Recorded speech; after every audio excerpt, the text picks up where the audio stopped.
कैसे हैं? आशा करता हूँ बहुत अच्छे होंगे। और जो भी मेरे दोस्त यहाँ पे एसएससी एमटीएस एग्ज़ाम की तैयारी कर रहे हैं और जिनका भी पेपर यहाँ पे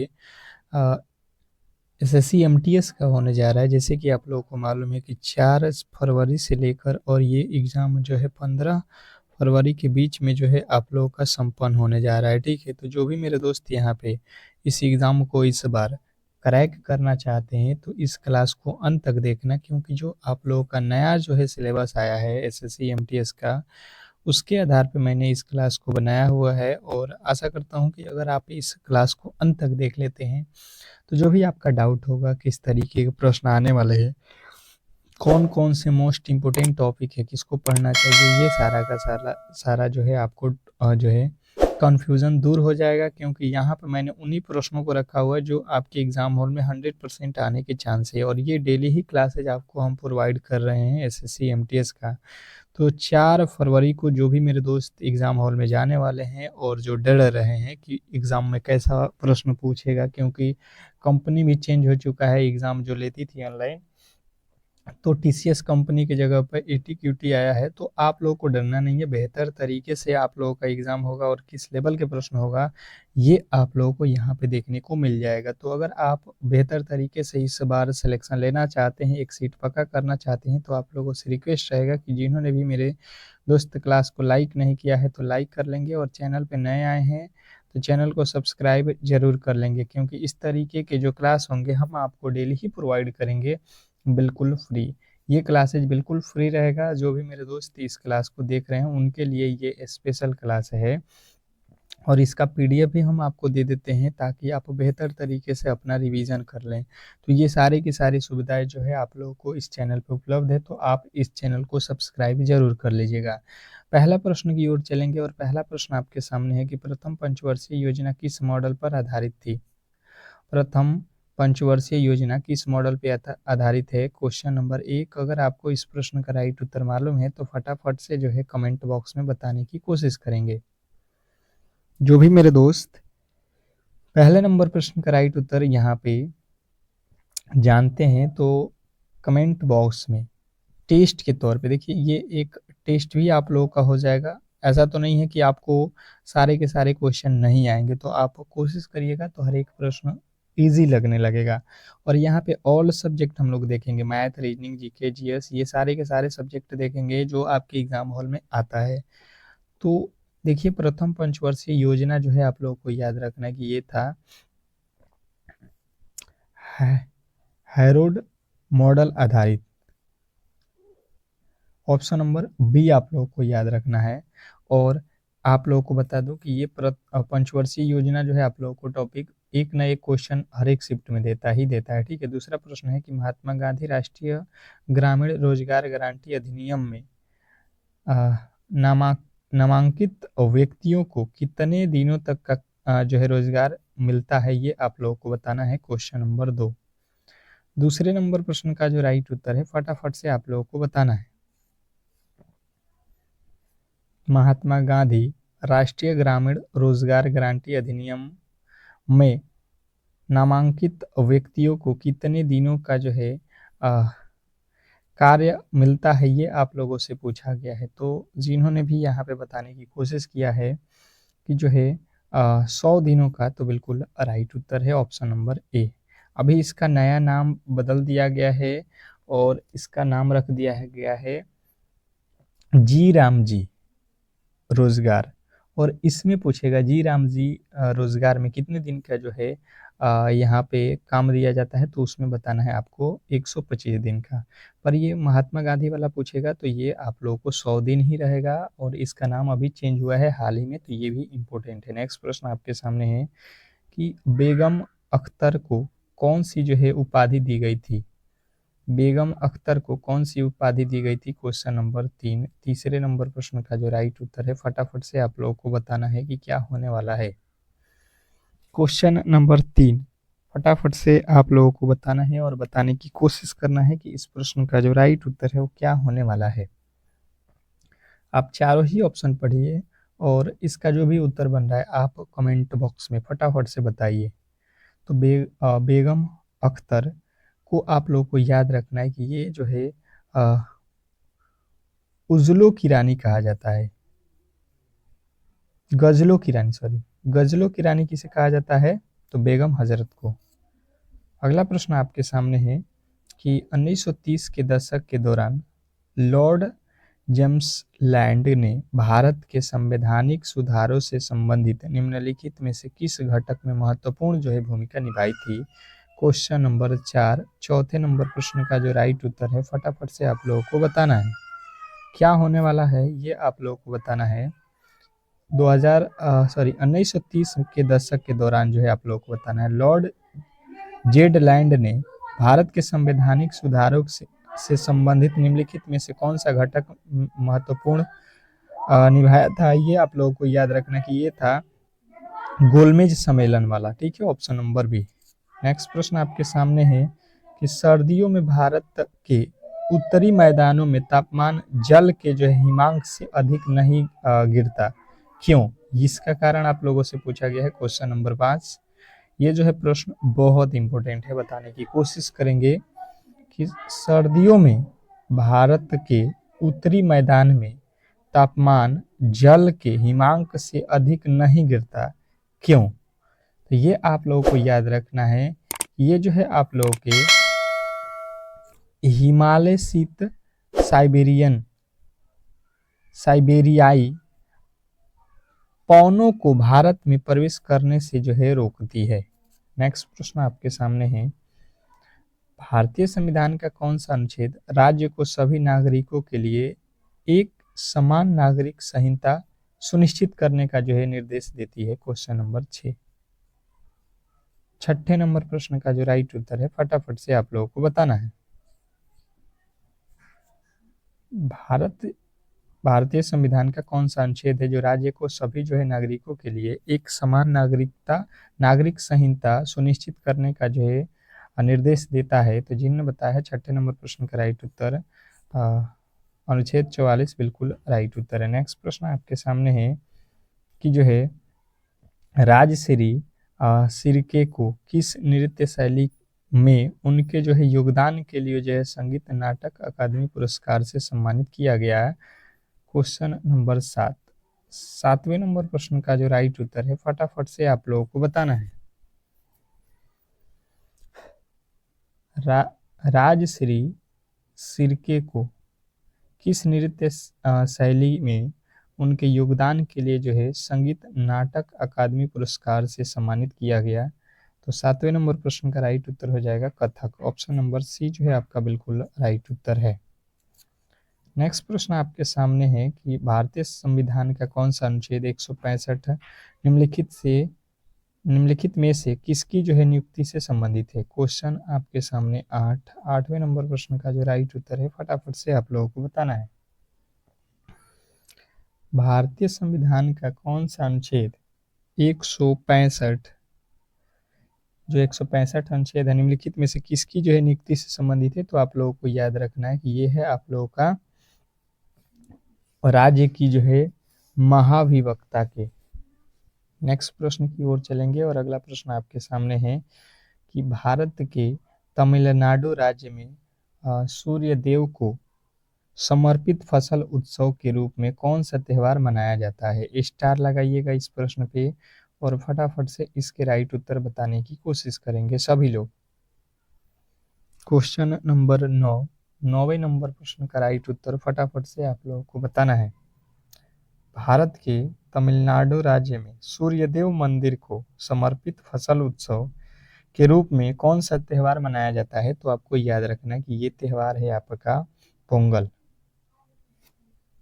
नेक्स्ट प्रश्न आपके सामने है कि किस रूसी रसायनज्ञ को आवर्त सारणी 1872 में एक जर्मन पत्रिका में प्रकाशित की गई थी? क्वेश्चन आपके सामने है कि किस रूसी रसायनज्ञ को आवर्त सारणी 1872 में एक जर्मन पत्रिका में प्रकाशित की गई थी? तो जिन्होंने बताया है यहाँ पे कि दिमित्रित मेंडेलीव। ऑप्शन नंबर सी आपको याद रखना है। नेक्स्ट प्रश्न आपके सामने है कि 1961 में अर्जुन पुरस्कार के पहले जो है संस्करण में कितने लोगों को जो है अर्जुन पुरस्कार मिला था? क्वेश्चन आपके सामने 11वें नंबर प्रश्न का जो राइट उत्तर है फटाफट से आप लोगों को बताना है।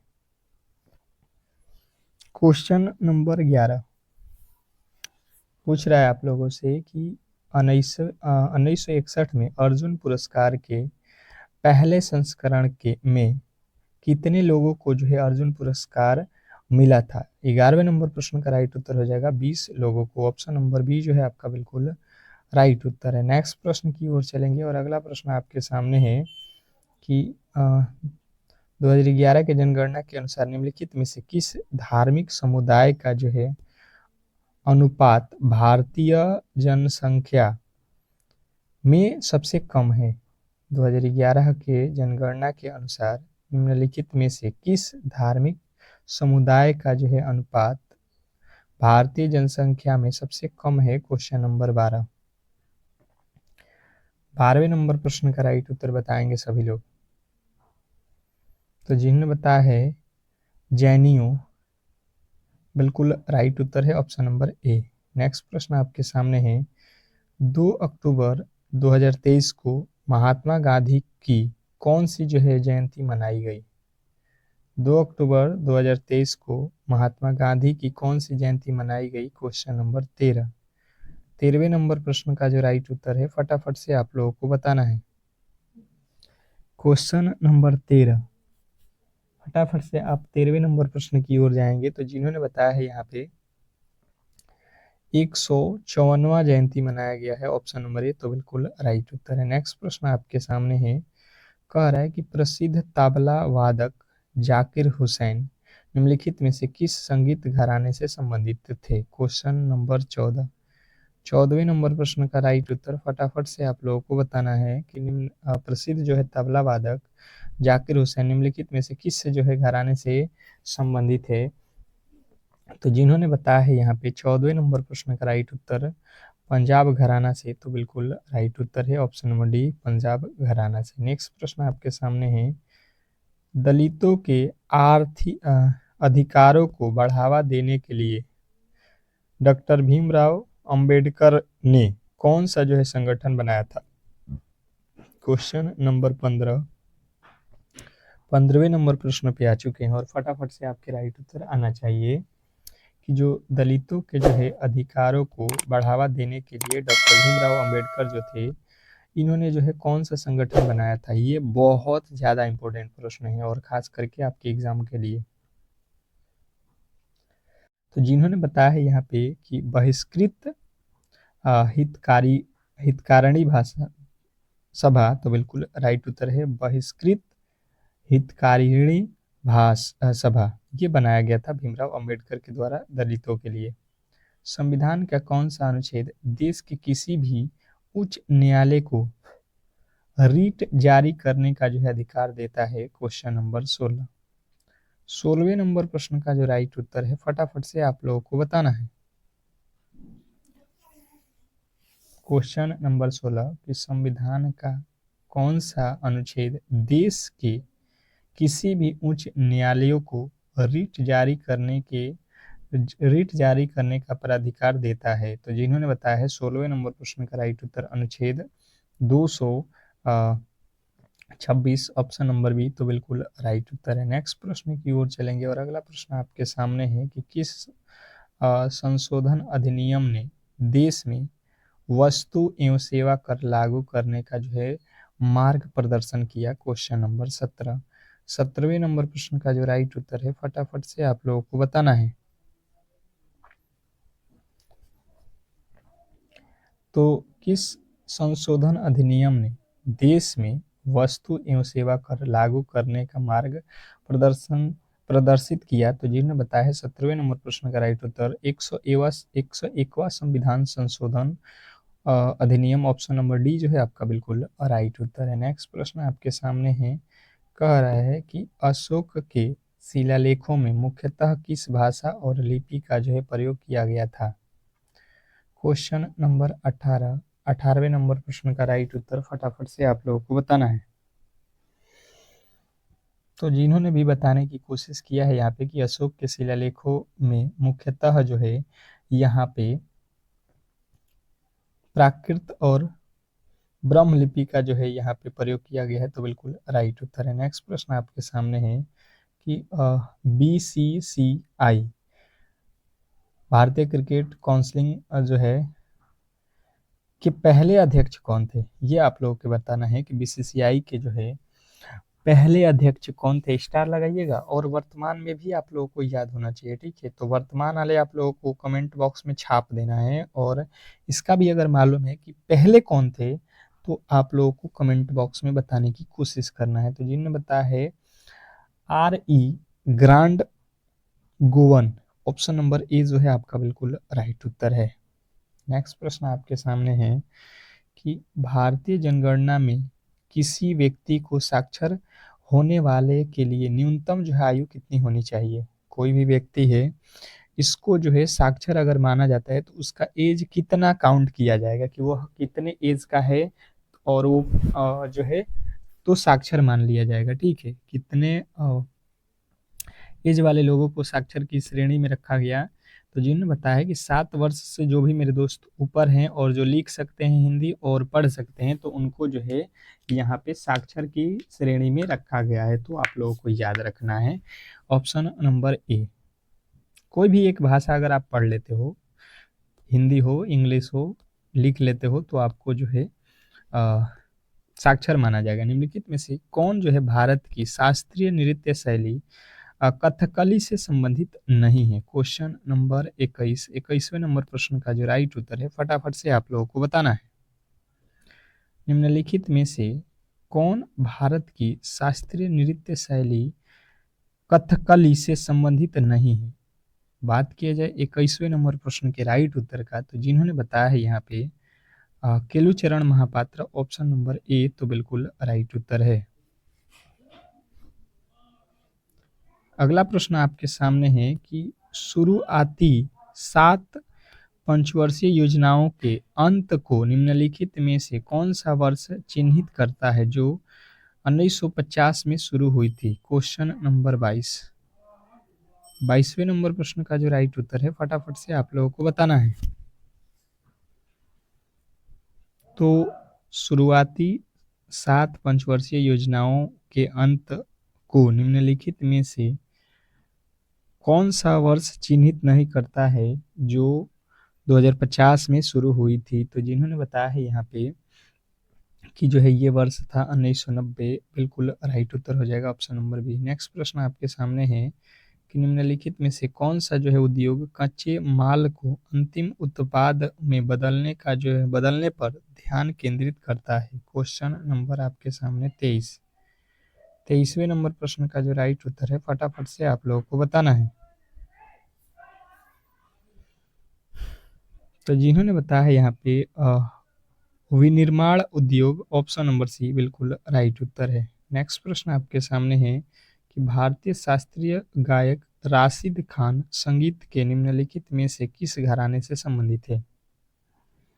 भारतीय शास्त्रीय गायक राशिद खान संगीत के निम्नलिखित में से किस घराने से संबंधित है। क्वेश्चन नंबर 24वें नंबर प्रश्न की बात की जाए तो जिन्होंने बताया है रामपुर सहसावन, ऑप्शन नंबर डी तो बिल्कुल राइट उत्तर है। नेक्स्ट प्रश्न की ओर चलेंगे और अगला प्रश्न आपके सामने है कि निम्नलिखित में से कौन मगध के सिंहासन के लिए राजा बिंबिसार का उत्तराधिकारी था। क्वेश्चन नंबर 25वें नंबर प्रश्न का जो राइट उत्तर है फटाफट से आप लोगों को बताना है। फटाफट से बताएंगे। 25वें नंबर प्रश्न का राइट उत्तर ये हो जाएगा अजात शत्रु। नेक्स्ट प्रश्न आपके सामने है किस घटना के फलस्वरूप 1906 में मुस्लिम लीग का जो है गठन किया गया। किस घटना के फलस्वरूप 1906 में मुस्लिम लीग का जो है गठन किया गया। क्वेश्चन नंबर 26वें नंबर प्रश्न का जो राइट उत्तर है ये आप लोगों को बताना है। क्वेश्चन नंबर 26वें नंबर प्रश्न का राइट उत्तर हो जाएगा बंगाल का विभाजन, ऑप्शन नंबर सी जो है आपका बिल्कुल राइट उत्तर है। नेक्स्ट प्रश्न आपके सामने है कि निम्नलिखित में से कौन सा जो है मुख्य रूप से ईसाई समुदाय द्वारा जो है मनाया जाता है। क्वेश्चन नंबर 27वें नंबर प्रश्न का जो राइट उत्तर है फटाफट से आप लोगों को बताना है। निम्नलिखित में से कौन सा जो है समुदाय मुख्य रूप से ईसाई समुदाय द्वारा मनाया जाता है? तो 27वें नंबर प्रश्न का राइट उत्तर हो जाएगा गुड फ्राइडे।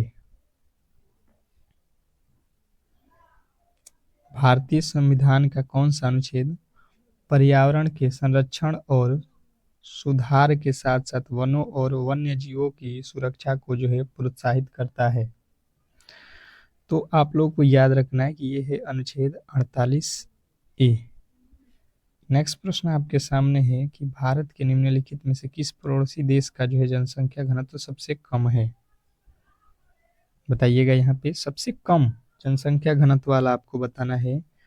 तो जिन्होंने बताया है यहाँ पे कि जो है भूटान, तो बिल्कुल राइट उत्तर है ऑप्शन नंबर ए। नेक्स्ट प्रश्न आपके सामने है कि बांग्लादेश का राष्ट्रीय फल कौन सा है? बांग्लादेश का राष्ट्रीय फल कौन सा है? क्वेश्चन नंबर 30वें नंबर प्रश्न का जो राइट उत्तर है ये आप लोगों को बताना है। बांग्लादेश का राष्ट्रीय फल कौन सा है? तो जिन्होंने बताया है यहाँ पे कटहल, बिल्कुल राइट उत्तर है ऑप्शन नंबर बी। नेक्स्ट प्रश्न आपके सामने है निम्नलिखित में से कौन भारत में किसी राज्य की विधान परिषद में 1/6 सदस्यों की जो है नामित करता है? Question number 31। निम्नलिखित में से कौन जो है भारत में किसी राज्य की विधान परिषद में 1/6 सदस्यों को जो है नामित करता है? तो ये आप लोगों को याद रखना है, राज्यपाल है ऑप्शन नंबर बी। अगला प्रश्न देखिए कि यदि एक टोकरी में सेब और नाशपाती का जो है अनुपात यहाँ पे दिया गया है, तो टोकरी में नाशपाती का जो है प्रतिशत आप लोगों से पूछा गया है। Question number 44।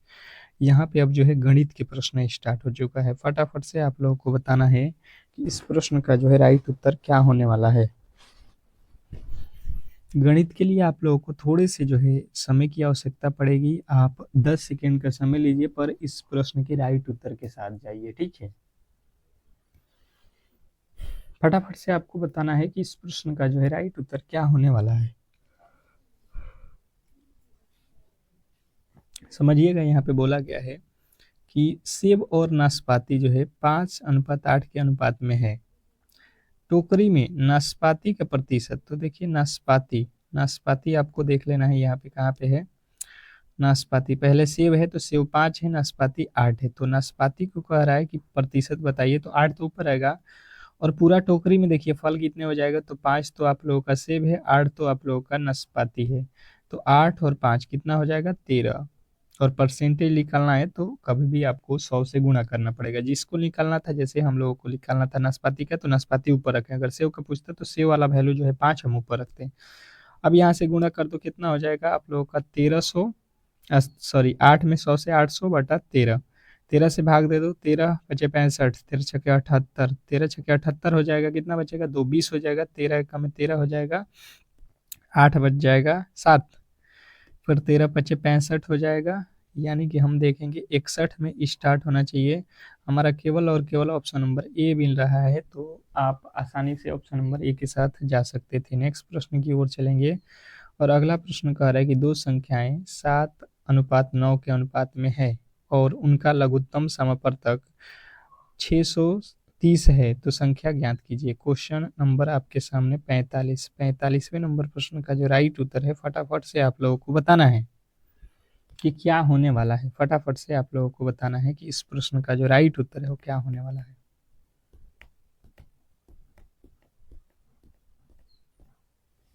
चलिएगा, देखिए इस प्रश्न के राइट उत्तर के साथ हम लोग चलेंगे। सबसे पहले देखिए दो संख्याएं हैं, तो आप मान लो एक संख्या और ये दूसरी संख्या हमने लिख दिया, ठीक है। अनुपात में है कितना, ये है 7, ये है 9। तो इसको क्या करिए, यहाँ पे x लगा लीजिए, ठीक है। अब देखिए यहाँ पे आप लोगों को करना क्या है, इनका लघुत्तम समापवर्तक देखिए 630 है। तो हम क्या करते हैं, इन दोनों का लघुत्तम 9x और 7x का लघुत्तम अगर निकालेंगे एलसीएम, तो आप क्या बताओगे, 9 और 7 का एलसीएम क्या हो जाएगा, 9 7 63 हो जाएगा, 63x हो जाएगा। आपको भी मालूम है, कहिएगा बिल्कुल मालूम है। पर ये कह रहा है भाई साहब इसका तो लघुत्तम समापवर्तक 330 है, 630 है, ये 63 से 63 कट गया, x का वैल्यू कितना आ जाएगा 10। अब हमसे पूछा गया है भाई साहब संख्याएं ज्ञात कीजिए, तो संख्या ज्ञात करना है यहाँ पे 7 और x का वैल्यू आपको मालूम है 10 है, तो 10 सत्ते 70, पहला जो है संख्या 70 और दूसरा 9 गुणे 10, 9 दहा के 90। मुझे लगता है कि गलती की गुंजाइश किसी भी एंगल से आप नहीं करने वाले हैं। मुझे लगता है आप आसानी से इस प्रश्न को समझ गए होंगे और अपने एग्जाम में आसानी से ऐसे प्रश्नों को सॉल्व कर सकते हैं। नेक्स्ट प्रश्न, 4 वर्षों के लिए 4% वार्षिक साधारण ब्याज पर उधार ली गई जो है राशि 3500 पर जो है साधारण ब्याज आप लोगों को ज्ञात करना है। क्वेश्चन नंबर 46वें नंबर प्रश्न का जो राइट उत्तर है फटाफट से आप लोगों को बताना है। क्वेश्चन नंबर 46वें नंबर प्रश्न का जो राइट उत्तर है ये आप लोगों को बताना है कि क्या होने वाला है।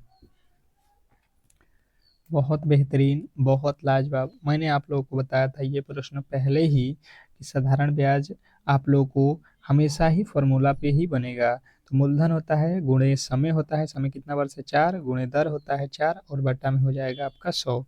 ये 2 जीरो से ये 2 जीरो कट जाएगा, 4 चौके 16, 16 पच्चे 80 के जीरो, 16 तिया 48, 48 और 8, 48 और 8 कितना होता है 55, 55 होता है, 48 और 8 कितना होता है 56, 56 हो जाएगा आपका 560 जो है आपका बिल्कुल राइट उत्तर है। नेक्स्ट प्रश्न आपके सामने है कि एक व्यक्ति ने एक वस्तु को 500 रुपये में खरीदा और 400 रुपये में बेच दिया, इसका जो है हानि या लाभ प्रतिशत जो है आप लोग को इसमें क्या होने वाला है, हानि प्रतिशत आपसे पूछ रहा है, ठीक है, यानी कि इसमें हानि ही हुआ है, ये तो इसने कंफर्म कर दिया। अब देखिए समझने वाली बात है, एक व्यक्ति है 500 रुपये में कोई वस्तु क्या किया है खरीदा है, यानी कि ये हो गया सीपी, और कह रहा है कि इसको बेच दिया गया है 400 रुपये में, ठीक है, बेचा हुआ है।